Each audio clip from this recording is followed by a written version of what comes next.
Combien ça coûte un Chevrolet Bolt 2023? C'est la question à laquelle on va répondre dans cet épisode de Plus de millage où on va configurer une Chevrolet Bolt. On va vous présenter combien ça coûte à l'achat comptant, combien ça coûte à la location, ainsi que combien ça coûte si on veut la financer.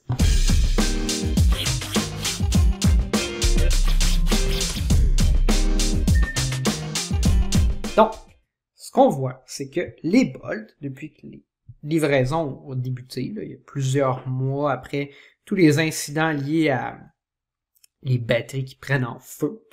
Donc, il y a beaucoup de batteries qui ont été remplacées. Les batteries des véhicules qui étaient chez les concessionnaires depuis près d'1 an ont été remplacées. On a même eu l'occasion de faire l'essai, en fait, d'une Chevrolet Bolt 2021, dont la batterie avait été remplacée, puis qui a pu redevenir disponible comme véhicule de presse il y a quelques mois qu'on vous a présenté. Un véhicule que, personnellement, j'adore. C'est comme une sorte de petit hot hatch de véhicule ou de petite voiture là, à haillons sportive avec ses 200 chevaux, son poids beaucoup plus faible que celui de bien des véhicules électriques, aux environs de 1600 kg, un format plus petit, un prix plus intéressant que la compétition, quoique c'est un véhicule d'une ancienne génération, si on peut dire. Moi, je trouve que c'est une combinaison super intéressante, mais combien ça coûte une Chevrolet Bolt? C'est ce qu'on va vous présenter aujourd'hui dans notre épisode. Donc, en fait, on va choisir la 2023, puis on va cliquer sur Fabrication et prix. Donc, si vous en commandez une aujourd'hui, les chances sont que ce ne sera pas une 2022, quoique j'ai vu en inventaire, en fait, en transit vers un concessionnaire, une Bolt disponible récemment.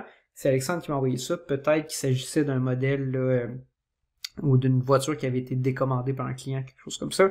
Je suis certain qu'elle va trouver un propriétaire rapidement, bien avant de se retrouver chez le concessionnaire. Donc, ce qu'on voit, c'est que pour ce qui est de la Bolt, parce que c'est pas la Bolt EUV qu'on regarde aujourd'hui, mais bien la Bolt régulière, il y a une seule version, LT PDSF 41 147 $. Donc déjà, sans aucun doute, c'est la voiture électrique la moins chère disponible au Québec. La Nissan Leaf maintenant est plus dispendieuse. La Kia, mais la Hyundai Ioniq régulière n'est plus disponible. Mitsubishi y avait mort depuis longtemps. Donc, il n'y a pas de voiture électrique moins chère que la Bolt et on a tout de même près de 420 km d'autonomie, plus de 410 km selon l'agence NRCan. Donc, on choisit ça. Évidemment, on n'a pas beaucoup de choix. Deux options de couleurs, blanc sommet ou argent flair métallisé. Bon, personnellement, est-ce que je choisirais blanc? Bleu. Bleu, c'est beau. Rouge aussi. Argent métallisé, moi, personnellement, ça me convient. Bleu glacé, c'est beau, mais hein, est-ce que ça va bien vieillir? On ne sait pas. L'intérieur est noir. Donc, voici notre Chevrolet Bolt. On va accepter les cookies. Donc ici, c'est notre intérieur. On voit toutes les Bolts. En fait, là, on a un écran quand même de bonne dimension avec Android Auto. Vraiment super fonctionnel. Les systèmes de navigation de GM à la base fonctionnent bien. Quand on se connecte avec Android Auto, ça fonctionne toujours aussi bien. Le système de navigation essentiellement est fourni par Google. Donc, est-ce qu'on prend le groupe de tapis protecteurs été-hiver toute saison? Prenons-le. Voilà. L'extérieur. Ce que je trouve intéressant quand même, bon, toutes les Bolts sont en 17 pouces. Les mags en option, on les avait sur le modèle qu'on essayait. Là, ils ont comme une face, le machiné, ils sont quand même assez beaux. Mais on est cheap, on va rester avec le modèle de roue régulier. Est-ce qu'on veut un cordon de rechange supplémentaire? Non, on va assumer qu'on a déjà une borne. Prise de recharge éclairée à 555 $. Un anneau de lumière verte pour faciliter le repérage de la prise de recharge dans les situations de faible éclairage offre un autre indicateur de l'état de charge. Est-ce que vous êtes prêt à payer 555 $ pour ça? Moi, non. Donc, tapis utilitaire, rideau par soleil, filet d'arrimage. Non, on va tout sauter ces choses-là. Puis, on va passer au sommaire. Sommaire, ça va être un épisode assez court. Ce que j'ai remarqué dans le passé, on verra si c'est le cas aujourd'hui, c'est que généralement, sur le site de GM, c'est assez difficile d'appliquer les subventions. Parce que bon, généralement, soit c'est pas une option, soit ça fonctionne pas. Donc, on va regarder le prix comptant. Il est de 41 542 $. Donc, en fait, ce qu'on va faire pour aller obtenir le prix, incluant les taxes, mais après les subventions, c'est qu'on va ouvrir notre petite calculatrice. Donc, 41 542. Puis, on sait que la subvention, c'est 13 000 $ après taxes. Je ne me rappelle plus du montant exact, qui est de 10 400 quelques dollars avant taxes. Donc, on peut peut-être prendre un petit raccourci intellectuel, faire fois 1.4975 pour calculer le prix après taxe, mais avant subvention, puis on va lui soustraire 13 000 $. Donc, le prix comptant est de 34 762. La Bolt est évidemment le véhicule électrique le moins cher sur le marché. On a configuré récemment un Kia EV6 à traction intégrale, évidemment, véhicule avec plus d'autonomie.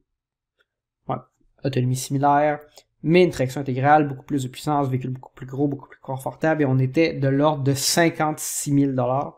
Donc, on était à peu près à 60% du prix d'un Kia EV6 à traction intégrale, grosse batterie.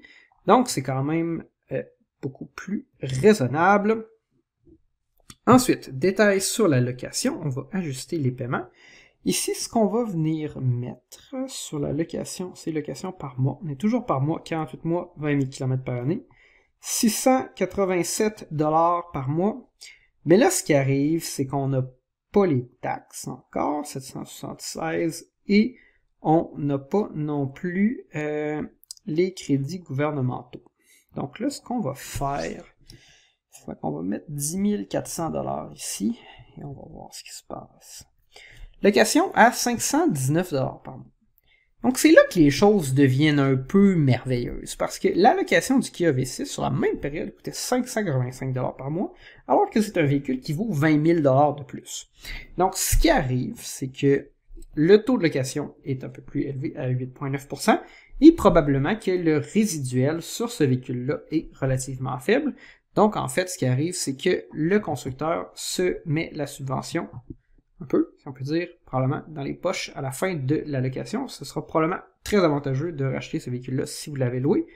Maintenant, pour le financement, on va mettre ça au financement ici par mois sur 60... Ouh, est-ce qu'on veut? 5,4%. 693 $ par mois. Donc là, par exemple, c'est beaucoup plus avantageux, évidemment, pas beaucoup plus avantageux, mais disons plus économique d'acheter une Chevrolet Bolt que d'acheter, par exemple, un Kia V6 qui était à plus de 1000 $ par mois sur 60 mois, parce que c'est un véhicule qui est beaucoup moins dispendieux, fondamentalement. Et le taux, bon, il est fixé un peu curieux, hein? La location avait 8,9%, là on voit du 5,4%. Le configurateur, disons, n'est pas très collaboratif aujourd'hui. Mais si c'est effectivement le taux, ben, on peut en acheter une sur 60 mois pour 693 $ par mois. Puis si vous avez un véhicule là, que vous donnez en échange ou quelque chose comme ça, probablement que vous pouvez baisser vos mensualités un peu. Les véhicules valent toujours cher. Les prix des véhicules usagés sont en train de baisser.